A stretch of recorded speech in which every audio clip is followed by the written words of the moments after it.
Amen. Gloire au Seigneur. Nous lisons ce matin Apocalypse chapitre 2, le verset 17. 12 à 17. Apocalypse chapitre 2, verset 12 à 17. Écrit à l'ange de Pergame, voici ce que dit celui qui a l'épée aiguë à deux tranchants. Je sais où tu demeures. Je sais que là est le trône de Satan. Tu retiens mon nom.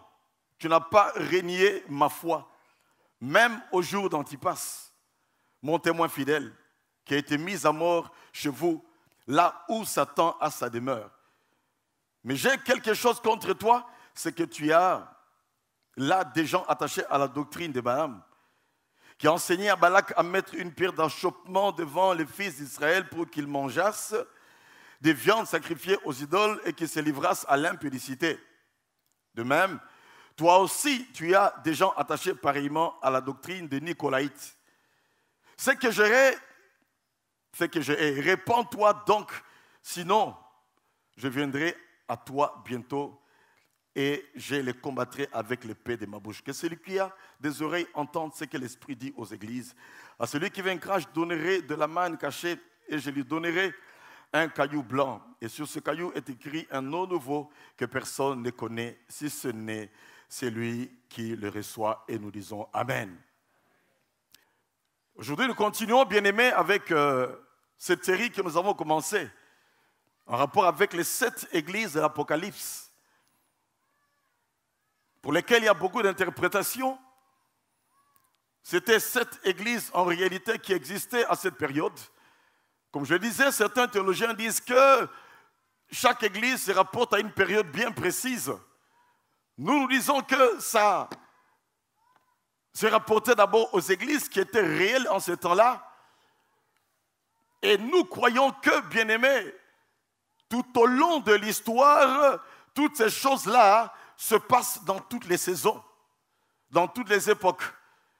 Donc ce qu'il y a eu dans la première église, bien-aimés, se passe encore aujourd'hui. À la deuxième église, ça se passe encore aujourd'hui. Troisième église, Pergame, ça se passe encore aujourd'hui. Le thème, c'est ceci: allons de gloire en gloire sans compromis. Amen. Allons de gloire en gloire sans compromis. Lettre donc adressée à l'église de Pergame. Personne ne connaît l'historique de l'église de Pergame. Comment ça a commencé, qui a commencé cela? En tout cas, les commentateurs ne donnent pas des pistes qui puissent nous aider. On sait seulement que c'est une église qui existait, mais dont on ne connaît pas vraiment l'historique. Pergame, cette ville située à l'est de la Grèce, à 30 km de Smyrne, ville impériale la plus importante de la Mysie à l'époque. Ville extrêmement riche, capitale de l'Asie mineure pendant 400 ans. J'ai envie vraiment de visiter la Grèce et la Turquie. Parce que l'histoire de la Bible, on voit que beaucoup de choses se sont déroulées, non seulement en Israël, mais également en Turquie et également en Grèce. Capitale donc de l'Asie mineure pendant 400 ans, elle avait une communauté culturelle et intellectuelle. Elle avait une bibliothèque qui variait dans sa totalité de 200 000 à 250 000 livres. Plus renommée que la bibliothèque d'Alexandrie. À Smyrne, on fabriquait le papier de Velin. Le meilleur venait de là. Et c'est du papier qui était plus fin que le parchemin. Tout y était grand. Là, à Pergame, il y avait des colonnades, donc ces grosses colonnes. Vous voyez cette colonne ici? Je pense qu'on peut prendre cette colonne et l'autre colonne, et à partir de là, une grande colonne. Des colonnades. Il y en avait plein. Tout était grand. Bibliothèque, des temples également, il y en avait. 3 particularités à connotation négative. C'était un centre de fidélité et d'obéissance absolue à Rome. C'est la ville où on adorait plus César. On y brûlait de l'encens au pied de la statue de César. Et on disait César est Dieu, César est Dieu, César est Dieu. Les chrétiens qui refusaient étaient emprisonnés ou tués carrément. Ceux qui refusaient de déclarer que César est Dieu. C'est pour cela qu'il est écrit, vous n'avez pas régné la foi, même au jour d'Antipas, mon serviteur. Antipas fut le premier chrétien qu'on avait tué là-bas, martyrisé, mort comme martyr.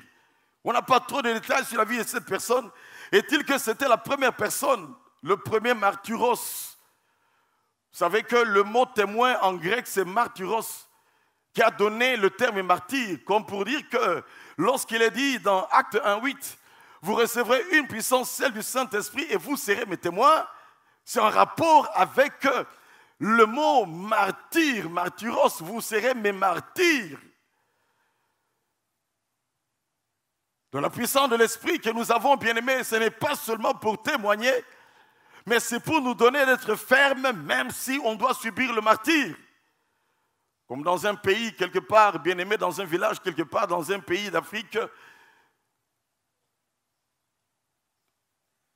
où un pasteur est allé apporter la parole de Dieu. Lui et toute sa famille, on a eu à pouvoir les martyriser. On les a tués, puis on les a brûlés. Antipas fut le premier à mourir. Et le mot Antipas veut dire contre tous. Pourquoi est-ce qu'il y a eu ce nom-là qu'on lui a donné? Eh bien, tous étaient contre lui. Et lui, il était contre ce qu'il faisait. Il a refusé de pouvoir adorer César. Deuxième aspect négatif, plusieurs citoyens adoraient le dieu Zéus, le dieu suprême de la foudre. Un autel de 40 mètres de hauteur. Je pense qu'ici, le point le plus haut, si je fais une évaluation, peut faire environ 15 mètres. Ou peut-être grand maximum 20 mètres. Mais je ne pense pas que c'est 20 mètres. Réalisé maintenant x2. Et qu'il y avait comme ça un autel bien-aimé dressé pour Zéus, visible de tous dans la ville. Donc tout le monde qui était dans la ville des pagans pouvait voir bien-aimé cet autel-là, dressé pour l'idole, le dieu Zéus, D minuscule bien sûr. Et on y faisait, bien-aimé, des sacrifices de taureaux, tout le temps. Vous réalisez un tout petit peu comment est-ce que des gens peuvent aller sacrifier pour des idoles. C'est là où je dis que lorsqu'on a connu le Seigneur, on sait d'où l'on vient, on sait ce qu'il a fait dans notre vie. Il doit être tout le temps le bénéficiaire de tout ce qu'il nous a donné. Et un chrétien bien affranchi doit savoir que rien ne lui appartient plus, tout appartient au Seigneur. On n'est plus que des simples gestionnaires bien-aimés de ce que Dieu nous a donné. Une personne qui est bien affranchie, bien aimée par le Saint-Esprit, ne va pas commencer à donner à Dieu en réfléchissant trop, etc. Il peut même se dire que je donnerai la dîme plus que la dîme. Il peut même se dire, moi je ne donnerai jamais un petit billet à Dieu tant que je suis béni. Ce n'est pas un péché si quelqu'un peut dans toutes les réunions de l'église chaque fois déposer $500, $500. Si tu es béni ainsi, où est le problème? Et je dis toujours ceci, de toute façon, lorsqu'on a donné à Dieu, on n'est pas perdant, on est gagnant. Amen, amen. Ne regrette jamais, même s'il arrivait que par mégarde, tu as sorti un billet de 100, tu pensais que c'était 10. Tu te dis, ah, si je savais, est-ce que je peux rentrer là-bas au comptage, qu'on me remette comme ça, on me remette 90, je voulais donner 10. Ne regrette pas, mon frère. Parce que ce n'est pas perdu. Je pense même que ça peut être néfaste de dire, je viens réclamer comme toi la différence. Dieu va te regarder et dire, hé, vraiment, tu ne sais pas que je suis la meilleure des banques, la banque céleste qui ne fera jamais faillite? Ne sais-tu pas que je suis la banque céleste qui donne toujours des intérêts au-delà des intérêts de ces entreprises, de toutes ces banques? Allez dans les banques ici, demandez un crédit. On va te bombarder, bien-aimé, des intérêts terribles. En Europe, c'est encore un peu moins. Mais auprès de Dieu, crois-moi, lorsque tu y investis, tu seras davantage béni. peut-être pas directement, ça peut prendre une semaine, ça peut prendre un mois, ça peut prendre des années, bien-aimé. Mais crois-moi, Dieu t'étonnera, Dieu te surprendra. Et lorsque tu apprends à donner à Dieu, bien-aimé, comment pourrais-je dire? Dieu est capable de te surprendre, de t'épater, de te bénir. Au-delà de tes attentes. Il n'est redevable de personne. Vous vous rendez compte des taureaux qu'on allait sacrifier? Un taureau aujourd'hui coûte environ $400 à l'est de la République. Des taureaux que les gens amenaient pour offrir à une idole qui a des yeux mais qui ne voit pas. Pour offrir à une idole qui a des oreilles qui n'entend pas. Une idole qui a une bouche mais qui ne sait pas parler. Qui a une tête mais qui ne sait pas même réfléchir. Une idole fixe qui ne sait même pas marcher. Vous voyez comment est-ce que l'homme peut être aveuglé, bien-aimé? Comment est-ce que l'homme peut devenir si stupide d'offrir à une idole? Mais pourtant le Dieu vivant, c'est lui qui mérite le meilleur de tout ce qu'il nous donne. Dis à ton voisin, apprends à donner à Dieu même sans calculer. Troisième chose négative, il y avait là également ce qu'on appelait le temple d'Asclépios, le dieu serpent. Il existe, bien aimé, dans un pays d'Occident, les adorateurs des serpents. Vous vous rendez compte? Rien de nouveau sur terre. Ça existait à Pergame. Le temple d'Asclépios, le dieu serpent. Et c'est pour cela qu'il est dit, là il y a le trône du diable. N'est-ce pas que le diable a toujours été symbolisé par le serpent? Là il y a le trône du diable. Là. Parce que d'une part, ils adoraient César, ils adoraient Zéus, ils adoraient Asclépios, le dieu serpent. Pergame. Ils s'y pratiquaient, bien aimé, bizarrement, à partir de cette histoire de serpent, des guérisons bizarres. Écoutez ceci, bien-aimés. Des techniques bizarres de guérison, des traitements, des cérémonies d'adoration d'Asclépios. J'aurais pu demander à notre ami qui maîtrise le grec si Asclépios ne veut pas dire serpent. Mais je vais le vérifier à la maison. Des pèlerins malades venaient de toute la Méditerranée. On avait mis en place un tunnel et tous les malades venaient passer dans ce tunnel qu'on appelait la voie sacrée à Pergame. Qu'est-ce qu'on faisait? On droguait. On donnait des produits hallucinogènes. Voilà. On droguait les gens. Puis on le faisait passer dans ce tunnel, soi-disant pour obtenir une guérison. Frères et sœurs, rien de nouveau sur terre. Ce qui est a été. Ce qui est, c'est ce qui sera, jusqu'au retour de Jésus. Rien de nouveau sur terre. Parce que ces choses se pratiquent encore aujourd'hui. Et même dans plusieurs sens, ces choses se pratiquent. On droguait les malades. On les faisait passer, bien-aimés, dans ce couloir. Dans ce couloir, il y avait des plafonds comme ceux qu'on a ici. Et dans ce plafond, on murmurait, vous serez guéris, vous serez guéris, vous serez guéris. Gloire à Asclépios qui vous touche. Gloire à Asclépios qui vous touche. Soyez guéris, soyez guéris. Manipulation.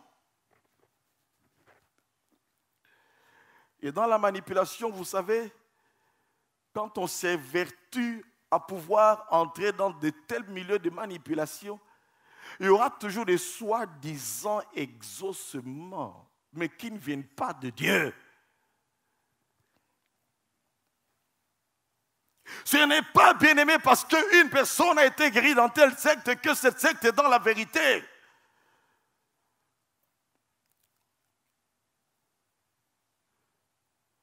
Ce n'est pas parce que tel prophète impose les mains aux malades et les malades sont guéris que c'est pour autant qu'il est dans la vérité. C'est pour cela, vérifions toujours. Ayons nos antennes spirituelles bien dressées, l'esprit de discernement. Vérifiez toujours, bien-aimés, quel est l'esprit qui anime cette personne? Quel est le témoignage de cette personne? Y a-t-il le fruit de l'esprit dans la vie de cette personne? Qui est son père spirituel? Au temps où on est aujourd'hui, bien-aimés, il faut en arriver à ce point-là. Qui est son père spirituel? Bizarrement, curieusement, de manière diabolique, certaines personnes étaient guéries. Ce n'est pas parce que le Nganga a fait des choses pour toi que réellement tu es guéri. Au contraire, il a fait augmenter des démons dans les démons que tu avais. On doit faire attention, bien-aimés. Savez-vous que c'est une information? Partout, bien-aimés, où on a eu à pouvoir voir le féticheur pour avoir un enfant, qu'on le veuille ou pas, cet enfant est possédé. Amen. Que vous le vouliez ou pas. Partout où on a cherché à avoir une élévation, un poste, en consultant des gourous, des marabouts, tu rendras compte à Satan un jour. Partout où on a tripoté dans les fétiches afin de pouvoir conserver la confiance de ce mari, un jour tu vas récolter ce que tu as sémé. Gris-gris, que sais-je encore qu'on t'a donné, tu mettras dans la nourriture, tu mettras ces morceaux de viande à tel endroit de ton corps, puis tu vas bien épicer, tu lui donneras, il va manger, il va t'aimer. De la même façon, un jour va se détourner de toi. Tout ce qui n'est pas de Dieu, bien-aimé, donnera toujours une satisfaction passagère. Sera toujours, bien-aimé, comme un feu d'artifice. On en a vu dans la ville de Kinshasa, de ceux qui faisaient comme ça, par terre, coup de pied en l'air, par terre. Ça a beaucoup diminué. Et certains même de ses serviteurs sont morts. Pourquoi? Tu donnes à Satan la main, il t'arrache tous les bras. Il t'arrache le bras. Faites attention. On veut se positionner à côté de X. On veut se positionner à côté de Y. On va chercher un beau marabout quelque part en Afrique de l'Ouest. Tu finiras mal. C'est la bénédiction de l'Éternel qui enrichit. Il n'allait suivre d'aucun chagrin. L'élévation ne vient ni de l'ouest, ni du nord, ni du sud, ni du nord-est, ni du nord-ouest, ni du sud-est, ni du sud-ouest. La vraie bénédiction durable, la vraie élévation durable viendra de l'Éternel. Nous disons Amen. Amen, Amen. Nous allons petit à petit faire les élections. Tous ceux qui vont tripoter avec les fétiches, avec les marabouts, tous ceux qui vont aller commencer à sacrifier épouse, enfants, petits enfants, etc., ils seront dans la confusion et nous disons Amen. Frères et sœurs, la crainte de Dieu, c'est le commencement de la sagesse. La crainte de Dieu, c'est le commencement de la sagesse. Les bénédictions durables sont les bénédictions qu'on reçoit de l'Éternel dans la crainte de Dieu. Les élévations durables sont des élévations qui viennent de l'Éternel dans la crainte de Dieu. Des positionnements durables sont des positionnements que l'on obtient lorsqu'on s'est mis dans la présence de Dieu. Parce que dans la présence de Dieu, là maintenant Dieu peut dire, bon, je vois ton cœur, je te connais, je suscite quelqu'un qui va pouvoir plaider pour toi. Je vois ton cœur, je connais ton intégrité, j'aurai un intérêt auprès de toi. Je suscite moi-même quelqu'un qui va te propulser parce que qu'on le veuille ou pas, Dieu bénit les hommes en utilisant les hommes. Dieu élève les hommes en utilisant les hommes. Dieu propulse les hommes en utilisant les hommes. Les hommes seront toujours des tremplins que Dieu va utiliser pour la propulsion de plusieurs. Bien aimé qu'on le veuille ou pas, c'est vrai, c'est Dieu qui a fait que je sois pasteur dans cette église. Mais Dieu a utilisé un homme. Cet homme a été utilisé par un homme également. Bien-aimé, c'est toujours comme ça dans la vie. Crains Dieu et garde les bonnes relations. Crains Dieu et apprends à dépendre de Dieu. C'est là où ça m'énerve quand les gens commencent à courir tout le temps derrière des gens pour demander leur intervention, etc. On peut le faire une fois, mais quand c'est arrivé une habitude, c'est mauvais. C'est pas bon. N'en faites pas une habitude. Maudit soit l'homme qui se confie en l'homme. Béni soit l'homme qui se confie en l'Éternel. On ne cessera jamais de le dire, bien-aimés. Nos grandes victoires, nos grandes bénédictions, c'est à genoux que nous les obtiendrons. Et lorsqu'on sait se tenir à genoux devant Dieu, bien-aimé, Dieu a la capacité de nous élever, de nous mettre debout devant les hommes. Amen, amen. À genoux dans la présence de Dieu. Tout don parfait et toute grâce excellente vient d'en haut, du Père de lumière, en qui il n'y a pas de ténèbres, ni d'ombre de variation, vient d'en haut. Amen. Bizarrement, parlant toujours de ce tunnel, et malheureusement, certaines personnes moururent de morsures. Et ça, c'est Satan. Il fait semblant de faire du bien à certains pendant qu'il est en train d'éliminer d'autres.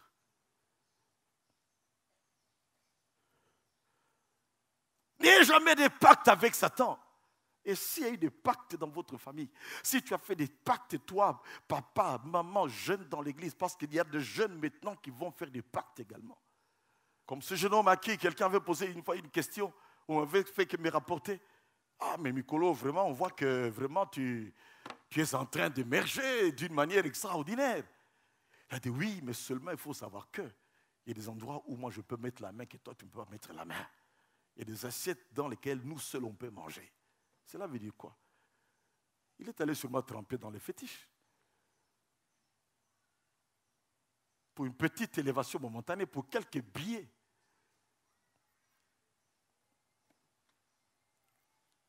Quelques billets verts. Croyez-moi, bien-aimés, derrière beaucoup de succès et de grandes popularités, et assez souvent, il y a des pratiques qui ont été faites. Ne soyez jamais de cela. Amen. Il faut que pour toi, les gens disent, nous le connaissons. Il a toujours été fidèle. Il marche dans la crainte de Dieu. Dans ces choses-là, vous ne le trouverez jamais. Il faut qu'il en soit ainsi pour toi, pour moi, pour chacun d'entre nous. Il faut qu'il en soit ainsi. Je pense que la première personne qui dira Safari a touché, c'est pour ça qu'il est arrivé à réaliser cela. Je pense que Dieu peut risquer de frapper une telle personne. Je vous assure, il n'y a pas pire insulte que ça. Safari a touché, ce n'est pas possible. Tous on a des églises, comment est-ce que nous on ne peut pas? La première personne qui dira ces choses-là, j'ai peur. On n'est pas encore arrivé et la trajectoire a été longue. Elle est encore longue, on n'est pas arrivé. On n'est pas arrivé, bien-aimés. Nous continuons tant que nous sommes dans ce corps de chair. Ne prétendons jamais que nous sommes arrivés. Nous persévérerons. Nous irons toujours de l'avant. Jamais de la satisfaction, bien-aimés, qui nous amène à la passivité. Jamais de la satisfaction qui puisse nous ramollir les bras. Toujours lever la tête vers le Seigneur. Lever les mains vers Dieu et dire Seigneur, rends-moi encore capable. Donne-moi encore tes capacités. Donne-moi encore ta parole. Nourris-moi afin que j'ai de quoi nourrir les autres. Et c'est ainsi qu'on ira de l'avant. D'autres sortaient fous. Fous parce que déjà la drogue qu'on leur donnait. Fou parce qu'il voit défiler des serpents qui le mordent ici, qui le mordent là. Traverser ce tunnel et il perd la tête, il perd le contrôle. Des déconnexions au niveau de neurones dans la tête. Ma sœur ne cherche jamais des fétiches pour gagner la confiance d'un garçon ou pour qu'il puisse demeurer à toi. Ne cherche pas de fétiche, il t'a demandé la main. Ne dis pas, il y a besoin d'un policier. Si je perds un homme comme ça, non, il faut que je cherche quelque chose pour le maintenir. C'est la bonne façon de le perdre. Mets tes genoux à terre et dis, Seigneur, cet homme, s'il est pour moi, tu vas le maintenir. Je le porte dans la prière, garde dans la crainte de Dieu. Seigneur, avec lui, nous te servirons. Faites attention, des fois, ce sont les parents qui disent, prends ça, prends ce gris-gris. Ma fille, prends ça. Chaque fois que tu vas les saluer, mets d'abord la main sur cette histoire, puis tu vas les saluer. C'est la bonne façon de perdre cet homme. Parce que s'il a l'esprit de Dieu, il va commencer à se sentir mal à l'aise avec toi. Oh, les malaises sont bien aimés des expressions de Dieu. Quand on sent des malaises dans une histoire, cela veut dire que Dieu n'est pas d'accord avec cette affaire-là. Tu as des malaises pour un voyage, ne fais pas ce voyage. Tu as des malaises pour aller dans une fête à 22 heures, reste chez toi. Des malaises sont des fois des langages de Dieu. On prétend que les prêtres chaldéens chassés de Babylone par les Perses, étaient réfugiés à Pergame avec tout leur occultisme pour renforcer le trône de Satan. Il y avait aussi là à Pergame le temple d'Athéna, la déesse de la sagesse.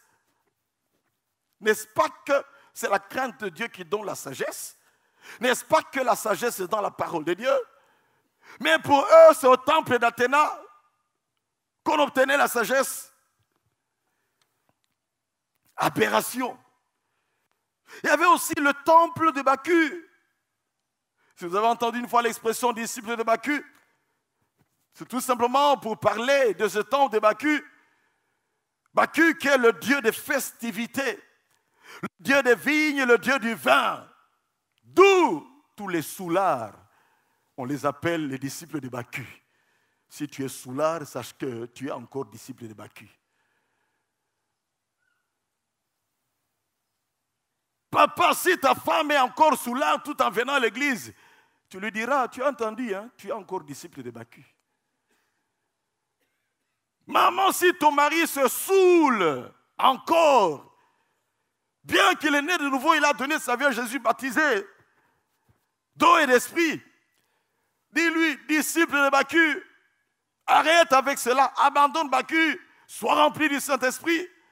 Parce qu'il est dit, ne vous enivrez pas de vin, hein, mais soyez remplis de l'Esprit. Par l'Esprit, on peut tout faire. Par l'Esprit, les portes peuvent s'ouvrir devant toi. Par l'Esprit, les connexions peuvent se faire.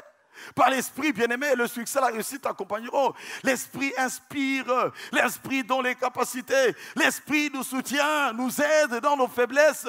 L'Esprit veut nous porter lorsqu'on est dans des difficultés.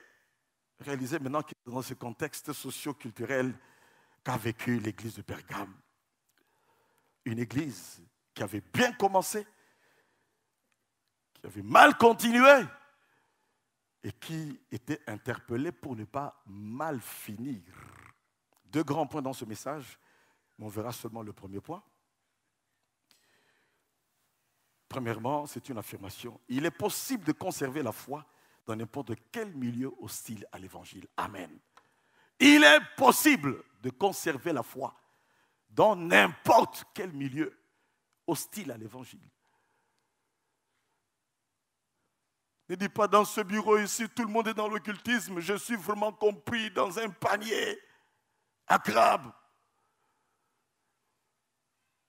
J'ai l'impression que je suis environné là maintenant des scélérats.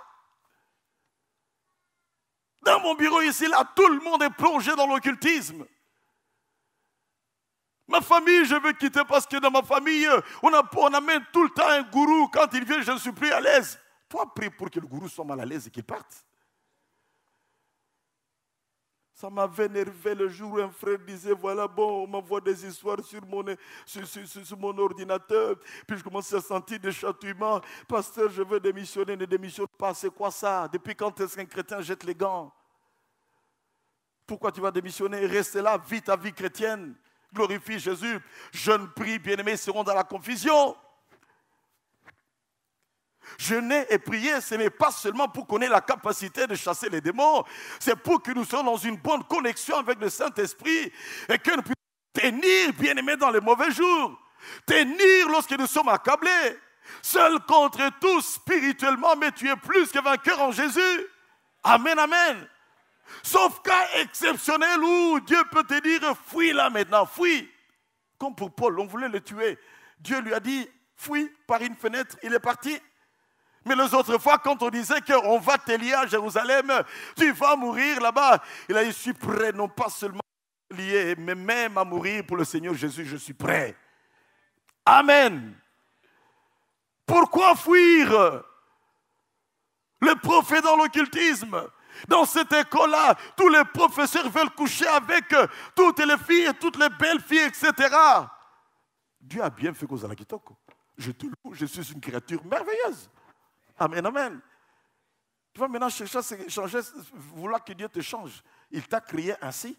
Tiens ferme tout simplement. Et on en a au milieu de nous qui ont étudié dans toutes ces écoles où il y a des professeurs troubadours. Et on a vu comment est-ce que ces filles ont pu parcourir et terminer leurs études en conservant leur virginité. Cela veut dire quoi? Ils ont résisté. Mais si tu es faible, tu ne sais pas prier, et tu penses que c'est ça la solution pour que tu arrives à passer des classes, pour avoir ton diplôme, sache très bien que tu vas décevoir le Seigneur et tu vas compromettre ton avenir. Tu vas risquer un jour même de devoir payer pour que tu te donnes un diplôme. Ne vous pas après qu'on a démantelé des réseaux de fabricants de diplômes. On est en train de les démanteler. Actuellement, c'est seulement dans ce domaine de la magistrature. Mais qui sait si on va descendre dans le domaine de la médecine? Comment as-tu eu ton diplôme, mon frère et ma soeur? Comment l'as-tu eu? Il est possible de conserver la foi dans n'importe quel milieu hostile. Dans n'importe quelle institution. Dans n'importe quel pays. Dans n'importe quel milieu racial. Dans n'importe quelle tribu, il est possible de conserver sa foi. Dans n'importe quel quartier. Dans n'importe quelle école, il est possible. C'est une question de volonté, de détermination. Et de savoir en qui on a cru. La connaissance de Dieu bien-aimé, jalonner des expériences avec Dieu, nous rend inébranlables. De sorte que la crainte de Dieu bannit la peur des hommes.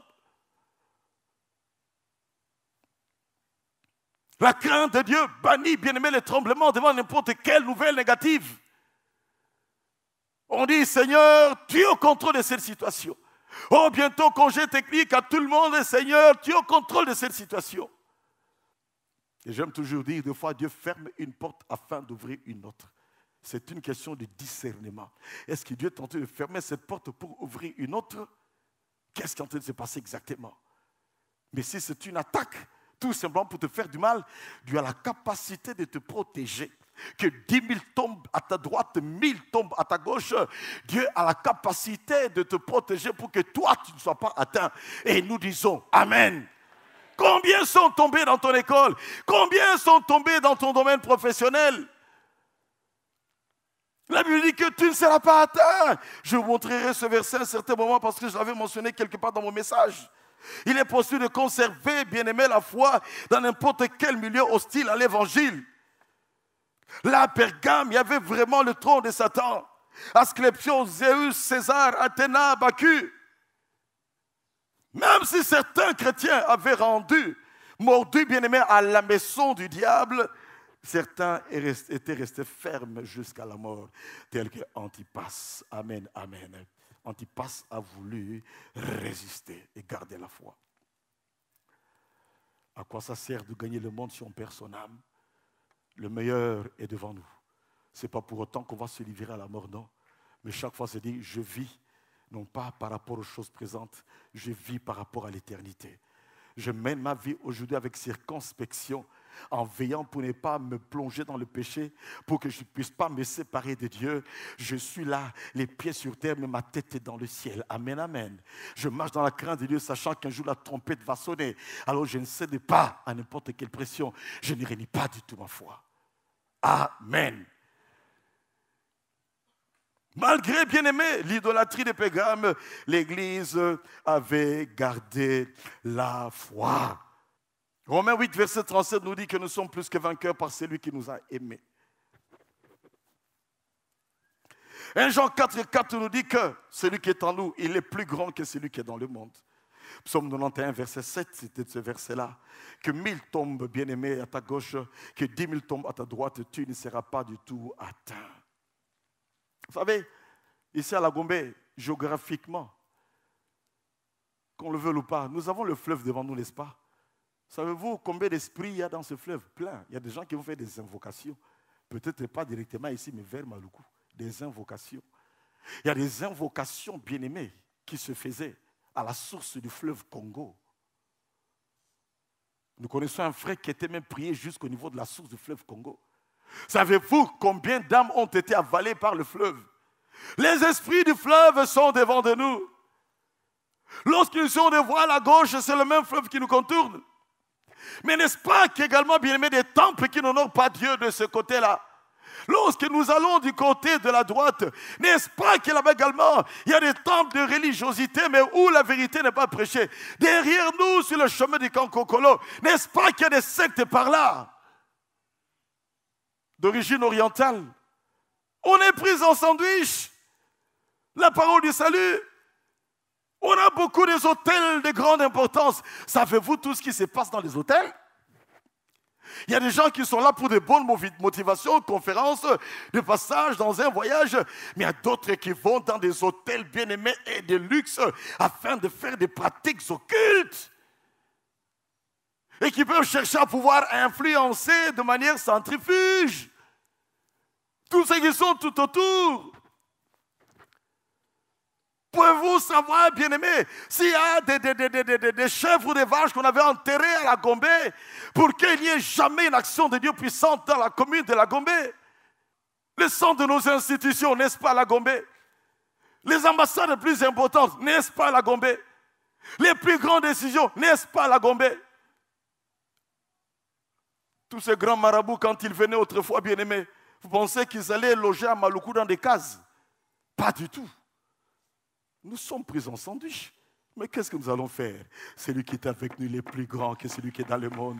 Amen. Qu'ils fassent des messes noires, bien-aimés, contre la parole du salut. Ils ne nous vaincront pas et nous disons Amen. Qu'on monte 1000 cabales contre la parole du salut. Oh, c'est lui qui nous a plantés en ces lieux. Il a la capacité de nous conserver en ces lieux. Et nous disons Amen. C'est pour cela, ne crains pas, bien-aimés. Et nous prendrons davantage possession de la commune de la Gombe. Et nous disons Amen.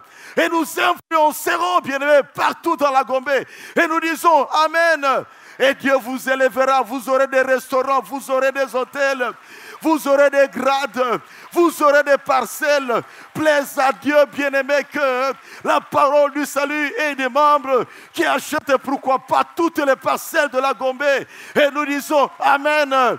Il y a une ville aux États-Unis, bien-aimé, dans laquelle presque à 80%, c'est une secte qui possède toutes ces maisons-là. Que Dieu nous distingue. C'est le cri de mon cœur. Amen, amen. Si Gombe n'est pas forcément le trône de Satan, mais il y a des petits trônes. Si Gombe n'est pas la demeure de Satan, mais Gombe est quand même le lieu de transit de Satan, parce qu'il n'est pas omniprésent. Il circule, il transite des fois pour voir qu'est-ce qui se passe. Puis il dit, parole du salut, je vais perdre le temps, je vais chercher les faibles, pas la parole du salut. Amen, amen, amen, amen. Alléluia, alléluia. Le plus fort est de notre côté. Colossiens 1, 26 à 27 nous dit, Christ en nous, c'est l'espérance de la gloire. Amen, amen. L'église de Pergame n'avait pas, bien aimé, permis une influence extérieure à l'extrême sur lui. C'est pour cela que Antipas a fini par mourir, martyr. Pergame, c'est le symbole d'une église dynamique où qu'il s'implante et qui tient ferme, même si certains quelquefois se perdent, ils tiennent ferme. Amen. Et nous tiendrons ferme. Amen, amen. Et nous irons de l'avant. Amen, amen. Il est possible de conserver la foi dans des milieux hostiles à l'évangile. Le deuxième point, on le verra le dimanche prochain. Nous allons courber nos têtes dans la prière. Alléluia. Alléluia. Alléluia. Alléluia. Alléluia. Nous courbons nos têtes, bien-aimés, et nous levons nos voix. Commence à déclarer toi-même que je tiendrai. Je tiendrai. Je tiendrai dans la foi. Je tiendrai dans la foi. Malgré l'idolâtrie de ma famille, je tiendrai dans la foi. Malgré l'occultisme du quartier là où j'habite, je tiendrai dans la foi. Malgré tous ces songes dans lesquels on me menace, je tiendrai dans la foi. Malgré les attaques du diable, je tiendrai dans la foi. Malgré les paroles négatives même que les parents m'ont données, malheureusement, alors qu'un parent est appelé à bénir ses enfants, et des fois des parents qui maudissent les enfants, eh bien, je tiendrai dans la foi jusqu'à ce qu'ils vont changer d'avis. Alléluia. Lève ta voix, bien-aimé, et commence à proclamer que tu tiendras dans la foi. Alléluia. Et si on t'a dit que nous irons cette semaine voir telle personne, c'est pas lui que tu auras vraiment ta guérison. Lui, quand il te prend et que tu passes entre ses jambes, sache que quelque chose va se passer. Lui, quand il te prend et que tu prends ce breuvage-là, qu'il a travaillé avec des racines du baobab, je ne sais quelle autre racine, bien-aimé. Oh, s'il te dit que, on te dit que voilà, tu viendras, on va chez cet homme-là. Lui, Azana Mafuta Nguma, il a la graisse de python. Il a également le venin du python. Et le mélange des deux, quand tu fais ces incantations, apporte solution partout. Toi, ne fais pas cela, bien-aimé. Tu vas refuser. Alléluia. Lève ta voix maintenant et commence à proclamer que tu tiendras bon, tu tiendras ferme, tu n'entreras pas du tout dans les compromis. La main de Dieu est sur toi et cette main demeurera sur toi. Même si tu as l'impression que tu es maintenant au bout et que les griffes bien-aimées, oh, de tous les lions autour de toi sont bien sortis, je peux t'informer que lorsqu'on a jeté Shadrach, Meshach, Abednego dans la fosse aux lions, sûrement que les lions avaient commencé à rugir, à gronder et à dire voilà notre proie. Mais leur puissance a été anéantie par la puissance de Dieu et les lions sont devenus comme des petits chats ou des gros chats tout simplement. Alléluia. Dieu a la capacité d'éteindre, bien-aimé, cette flamme qui semble te consumer. Lève ta voix, lève ta voix, lève ta voix et commence à présenter ta situation au Seigneur toi-même. Alléluia, alléluia, alléluia, alléluia, alléluia. Shanda Karabasato. Je vais également lancer un appel rapidement, bien-aimé. Ces choses sont valables uniquement pour une personne qui a donné sa vie à Jésus. Si tu n'as pas donné ta vie à Jésus, sache que tu es la proie la plus facile pour Satan, la proie la plus facile pour les envoûteurs, la proie la plus facile pour ceux-là qui jouent avec n'importe quelle fille. Tu es la proie la plus facile pour qu'on puisse t'éjecter de ton travail. Tu es la proie la plus facile si tu n'as pas Jésus. Veux-tu accepter Jésus ce matin? On va prier avec toi. Je veux que tu puisses te mettre debout dans la salle. On priera pour que tu acceptes Jésus afin que la puissance de Dieu puisse être avec toi également et que tu puisses commencer à dire Seigneur, je me réfugie en toi. Parce que si tu n'es pas enfant de Dieu, tu n'as pas place, bien-aimé, au refuge qu'est Jésus-Christ. Y a-t-il quelqu'un qui veut donner sa vie au Seigneur ce matin? Tu viens peut-être quelques dimanches à l'église, mais tu n'as pas encore donné ta vie à Jésus. Je vais te demander de te mettre debout rapidement. On va prier avec toi. Y a-t-il une personne dans la salle qui veut donner sa vie à Jésus? Une personne dans la salle? Tu as peur, tu as honte. Je ne sais. Que Dieu te bénisse, mon frère. Que Dieu te bénisse, mon frère. Y a-t-il encore quelqu'un d'autre? Merci pour ceux qui se mettent debout. Suivez-moi dans cette prière et répétez cette prière après moi. Parce que vous avez besoin de la protection divine, mais surtout du salut que Jésus donne. Parce que les bénédictions de Dieu, c'est pour ceux-là qui ont donné leur vie à Jésus et qui marchent dans la crainte de Dieu. Répétez après moi. Si tu vas te mettre debout spontanément également, préfère-le s'il te plaît. N'attends pas trop. Il y a des opportunités à saisir dans la vie et à ne pas blaguer. C'est le jour de ton salut, donne ta vie à Jésus. Répète après moi ceci, vous qui êtes debout. Dites, Seigneur Jésus, du fond de votre cœur. Seigneur Jésus, à haute voix. Seigneur Jésus, je viens à toi ce matin. Je suis pécheur. Je le reconnais bien. Je navigue dans le péché. Jésus, ton sang a coulé à la croix pour moi. Je suis fatigué du péché. Jésus, lave mon cœur par ton sang. Jésus, entre dans mon cœur ce matin. Règne dans mon cœur. Sois le sauveur. Sois le Seigneur. Sois le maître de ma vie. Je t'abandonne ma vie aujourd'hui. Conduis ma vie à partir de maintenant. J'abdique quant à la direction de ma propre vie par moi-même. que toi seul tu commandes ma vie. Je me jette dans tes bras comme un enfant dans les bras de son papa, de sa maman. Fais de ma vie ce que tu veux faire de ma vie. Je suis fatigué du péché. Accepte-moi, Jésus, dans ton royaume. Je vais prier pour vous pendant que vous avez vos têtes courbées et vos yeux fermés. Seigneur, tu as dit que tu ne mettras jamais dehors celui qui vient à toi. Et ces bien-aimés viennent de se jeter dans tes bras. Après avoir entendu ce message qui nous incite à aller de gloire en gloire sans compromis. Tu connais le compromis dans lequel ils étaient plongés. Tu les as pardonnés, Seigneur. Tu les as lavés. Tu viens de tourner la page de leur vie maintenant. Ils commencent une nouvelle histoire avec toi. Une merveilleuse aventure glorieuse avec Jésus. Démontre-leur, Seigneur, que tu es le Dieu fidèle, qui demeure fidèle et dont la fidélité ne connaît jamais de faille. Tu n'es pas un homme pour mentir, ni un fils d'homme pour se repentir. Seigneur, donne-leur de vivre la destinée que tu as pour leur vie. Bénis le Seigneur notre Dieu et propulse-les de l'avant dans tes plans et dans tes voies, dans tes œuvres préparées d'avance.